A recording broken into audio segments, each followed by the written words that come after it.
Welcome to today's deep dive. Hmm. Today, we're going to be looking into the art of persuasion, or as author Daniel H. Pink puts it, moving others.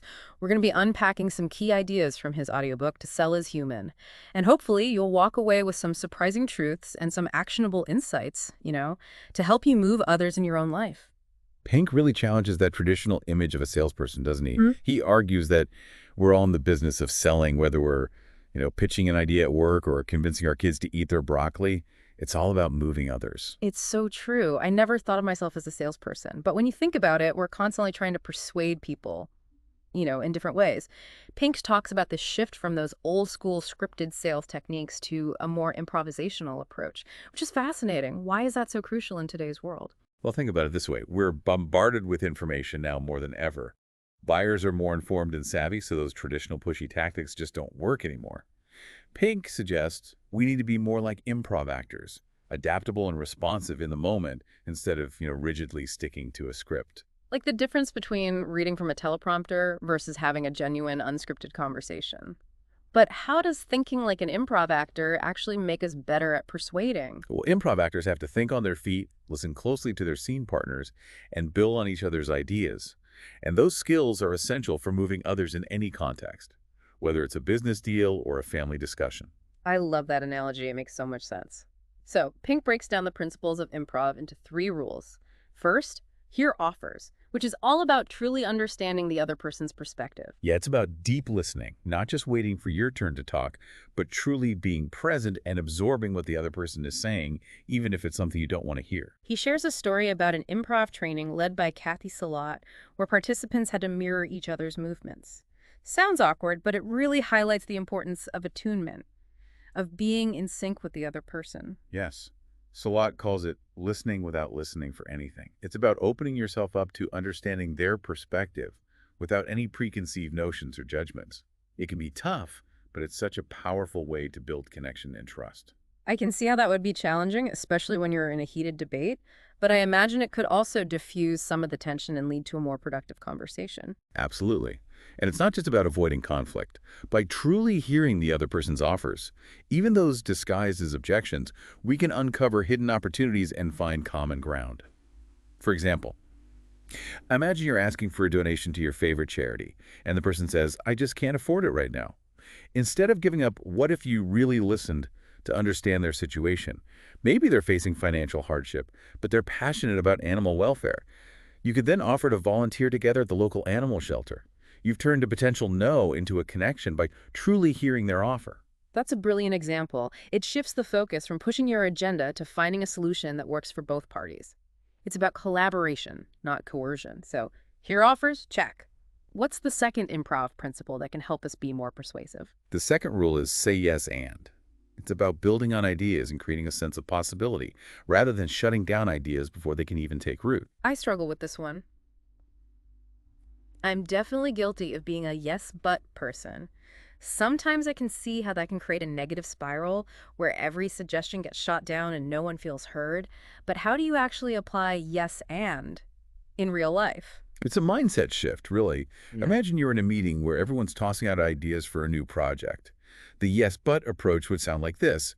Yeah, but that's too expensive, or we tried that before and it didn't work. With yes and, you'd say things like, yes, and we could also explore alternative funding sources, or yes, and perhaps we could learn from what didn't work last time and adapt our approach. So it's not about blindly agreeing with every idea, but rather taking that initial yes as a starting point and building from there. That makes sense. It creates a much more collaborative and creative atmosphere. Exactly. Yes, and isn't just a technique. It's a way of approaching life with a sense of possibility. It's about choosing to see the potential in every situation and approaching every interaction with a spirit of collaboration. This reminds me of those brainstorming sessions where one person's idea sparks a chain reaction of even better ideas. It's like the energy of the group multiplies with every yes and. It's like a snowball effect. It creates a positive feedback loop where everyone feels empowered to contribute and the best ideas rise to the surface. Think about a recent disagreement you've had, maybe with a coworker or family member.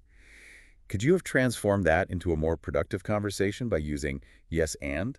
It's making me rethink how I approach those tough conversations. Instead of digging in my heels, what if I tried to find common ground and build upon the other person's ideas? It could make a huge difference. All right, so we've got hear offers and say yes. And what's the third rule of improv that Pink highlights? The third rule, which might seem counterintuitive at first, is make your partner look good. Now, this doesn't mean sacrificing your own ideas or being a pushover. It's actually a key principle of effective persuasion because it builds trust and strengthens relationships. Interesting. So how does making someone else look good actually help you be more persuasive? Think about it this way. When you genuinely help someone else shine, you're not diminishing yourself. You're actually elevating both of you. It demonstrates that you're not just in it for yourself, you're invested in their success as well. Pink connects this to the win-win philosophies of Roger Fisher and Stephen Covey, emphasizing that true influence comes from creating mutual benefit. He talks about an improv exercise called I'm Curious, where partners engage in a conversation about a controversial topic but can only respond with genuine questions. Wow, that sounds like a challenging exercise. I can see how it would force you to really listen and engage with the other person's perspective. But how does asking questions instead of making statements make your partner look good? When you ask thoughtful questions, you're showing genuine interest in the other person's thoughts and ideas. It demonstrates respect for their perspective, which makes them feel valued and heard. And when people feel valued, they're more likely to trust you and be receptive to your ideas. It's about shifting the focus from me to we. Instead of trying to dominate the conversation, you're creating a space for genuine dialogue and collaboration. Exactly. And it goes beyond just asking questions. It's about highlighting the other person's strengths, acknowledging their contributions, and celebrating their successes. When you make someone else look good, you're building their confidence, which in turn makes them more open to your influence. It's a win-win. Now, this doesn't mean being disingenuous or showering someone with false praise. It's about finding genuine ways to acknowledge and appreciate their unique talents and contributions. It's about being a cheerleader, not a competitor. And it makes sense that people will be more drawn to someone who lifts them up rather than someone who constantly tries to one-up them. So we've covered the three key principles of improv that Pink suggests can help us be more persuasive. Hear offers, say yes, and make your partner look good. But Pink takes this idea even further with the concept of servant selling. Can you tell us a little more about that? Servant selling is built on the idea that true persuasion is about service. It's about improving the lives of others, not just closing a deal or getting your way. Pink uses a powerful example from Kenya to illustrate this point. He describes a study where researchers placed stickers in minibuses, urging passengers to heckle and chide reckless drivers. Whoa, that sounds intense. I can't imagine doing that here, but did it actually work? It did. Passengers felt empowered to speak up, and drivers, perhaps surprisingly, responded by driving more safely. This simple intervention led to a significant decrease in accidents and fatalities. It's a perfect example of how servant selling can create positive change. It's fascinating how empowering passengers to advocate for their own safety actually benefited everyone. The drivers improved their behavior, passengers felt safer, and ultimately, lives were saved. So how does servant selling apply to those of us who aren't trying to improve road safety in Kenya? How can we incorporate this idea into our daily interactions? Pink breaks down servant selling into two key elements: making it personal and making it purposeful. We'll explore both of those in detail after a quick break. All right, so we're back. And I'm really intrigued by this idea of servant selling. You mentioned that Pink breaks it down into two key elements: making it personal and making it purposeful. Let's start with making it personal. What does that look like in practice? Well, making it personal is all about recognizing the individual human being behind every interaction. It's Oh. about going beyond seeing people as transactions or targets and really connecting with them on a human level. It's like the difference between sending a generic mass email versus writing a personalized note to a friend. It's that personal touch that makes all the difference. Exactly. And Pink highlights a study of Israeli radiologists where simply adding a patient's photo to a CT scan dramatically increased the radiologist's accuracy and empathy. It's amazing how such a small change can have such a profound impact. That's incredible. It makes you realize how easy it is to become desensitized when you're dealing with data all day. But seeing a face, a real person, humanizes the situation and makes you more invested in the outcome. It reminds us that we're all connected and that our actions have a ripple effect on others. Pink also tells the story of Jeppy Fugio, a pizzeria owner who posts his personal cell phone number for customer feedback. Now that's putting yourself out there. Wow, that's a bold move, but it really demonstrates his commitment to his customers. He's not hiding behind a corporate facade. He's making himself personally accountable for their experience. It creates a sense of trust and transparency, wouldn't you say? Absolutely. It's about being vulnerable and authentic, which are qualities that people are naturally drawn to. And it doesn't have to be as dramatic as posting your cell phone number for the world to see. It could be as simple as taking the time to really listen to someone's concerns, remembering their name, or sending a handwritten thank you note. Those small gestures can have a huge impact. It's about making people feel seen and valued, which is essential for building strong relationships. And strong relationships are the foundation for any successful attempt to move others. So, we've talked about making it personal. What about the second element of servant selling? Making it purposeful. What does that mean in the context of persuasion? Well, making it purposeful is about connecting what you're doing to a larger sense of purpose. It's about tapping into people's intrinsic motivation to make a difference in the world. It's about finding that why behind the what, right? Like, why am I doing this? What impact do I want to have? Exactly. Pink highlights a study by Adam Grant that looked at hand washing in hospitals. They found that signs appealing to purpose, like hand washing protects patients from infection, were far more effective at encouraging hand washing than signs focused on self-interest, like hand washing protects you from getting sick. That's really interesting. You'd think appealing to people's self-preservation would be more effective, but it seems like tapping into that desire to serve others is actually more powerful. It challenges our assumptions about what motivates people. We often assume that people are primarily driven by self-interest. But this study shows that we also have a deep-seated desire to contribute to a greater good. It's like we're wired for connection and contribution. And this principle applies to more than just hand washing in hospitals. Pink gives another example with a car sharing study. They found that simply discussing the environmental benefits of car sharing, like reducing pollution and conserving resources, increased recycling behavior among participants. Wow. So even just talking about purpose can have a ripple effect, influencing people's actions in unexpected ways. It's like planting a seed of awareness that can grow into something bigger. And it's not just about nonprofits or social causes. Pink argues that purpose can be a powerful driver in sales as well. He mentions Grant's study of a university call center, where fundraisers who read stories about the positive impact of scholarships dramatically boosted their results. It's like those stories gave them a tangible connection to the purpose behind their work. Instead of just asking for money, they were helping students achieve their dreams. Exactly. And it's something we can all apply in our own lives, no matter what we do. What's the purpose behind your work? How does it connect to something larger than yourself? Think about a time you were truly inspired by someone's passion for a cause. What was it about their sense of purpose that moved you?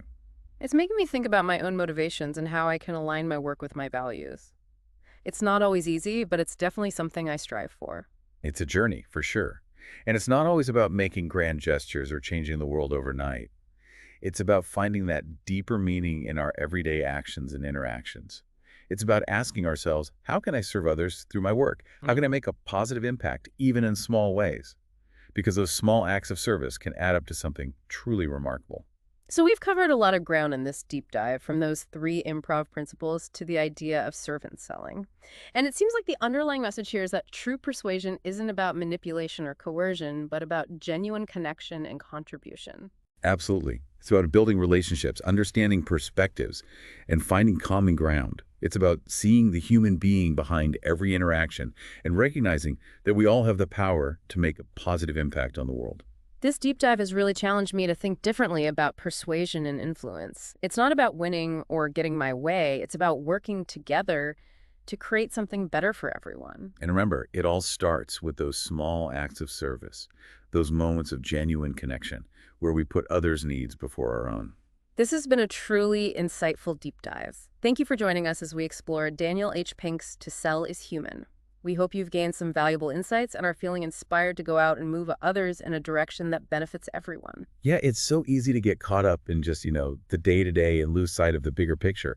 But when we connect our work to a purpose, it infuses it with meaning and passion. It's not just about making a living, it's about making a difference. And that's what makes servant selling so compelling.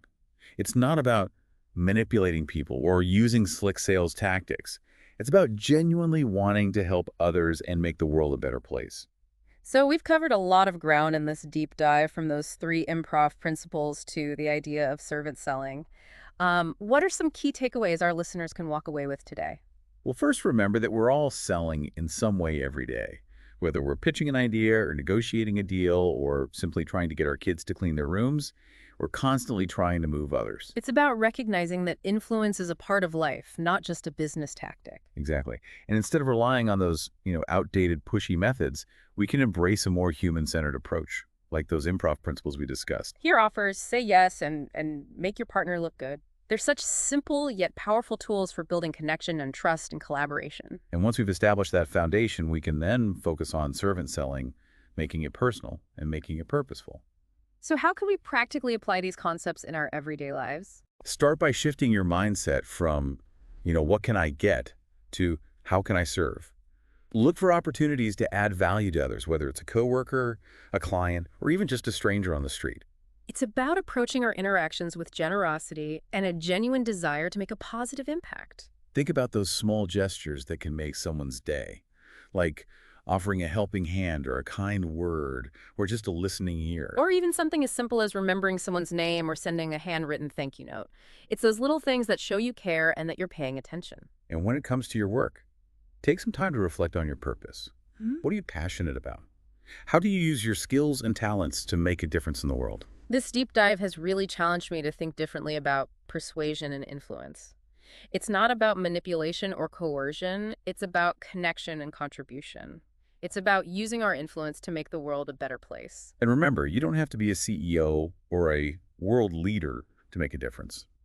Every act of service, no matter how small, creates a ripple effect that can have a profound impact. What if we all approached our interactions as opportunities to serve? How might that change the way we communicate and collaborate and, create a more positive impact on the world?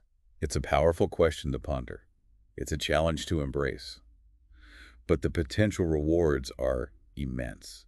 This has been a truly insightful deep dive. Thank you for joining us as we explore Daniel H. Pink's To Sell is Human.